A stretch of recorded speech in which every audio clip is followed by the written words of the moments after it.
Dragon গাছের ডালাপালাগুলো ছেটে দিলাম। আজকে এতগুলো ছাঁটলাম, আরও অনেকগুলো আছে যেগুলো ছাঁটাই করতে হবে, কারণ এই ডালাগুলো অনেক পুরাতন হয়ে গেছে আর সিজনও ড্রাগনের শেষ, যার কারণে পুরাতন ডালাগুলো যদি আমি না কাটি সামনের সিজনে নতুন ডালা জন্ম নেবে না, আর নতুন ডালা জন্ম না নিলে তার থেকে ফলন বেশি পাওয়া যাবে না। এই কারণে আমি ড্রাগন গাছগুলোকে প্রুনিং করে দিলাম, ডালাপালা পুরাতন ডালাপালা যা আসে সব ছেটে দিলাম।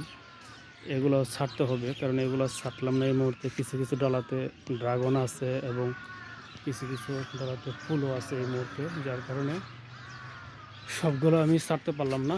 যেগুলো ফুল ফল আছে এই ডালাগুলো আমি রেখে দিলাম, বাকি ডালাগুলো আমি ছাঁটাই করে দিলাম, যাতে সামনের বছর ফলনটা ভালো হয়। আর গাছের বয়স বেশি হয়ে গেছে, যার কারণে ডালাপালাগুলো ছেড়ে দিলাম যাতে নতুন ডালাপালার জন্ম হয়। নতুন ডালাপালা থেকে সামনের বছর ফলনটা বেশি পাওয়া যাবে, এই কারণে ডালাপালাগুলো ছেটে দিলাম। কারো যদি ড্রাগনের চারা লাগে বা ডালাপালা লাগে আমার থেকে নিতে পারেন, একদম ফ্রি, তবে আইসা নিয়ে যেতে হবে। কারো বাসায় গিয়ে দিয়ে আসতে পারবো না, দুঃখিত। যদি কারো দরকার হয় তাহলে আমার এই ড্রাগন বাড়িতে এসে এই ড্রাগনের ডালাগুলো নিতে পারেন। এই ড্রাগনের ডালা থেকেই ড্রাগন গাছের জন্ম হয়।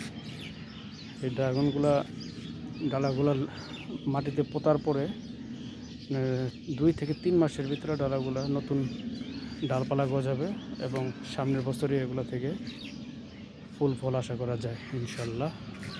যদি কারো প্রয়োজন হয় নিতে পারেন।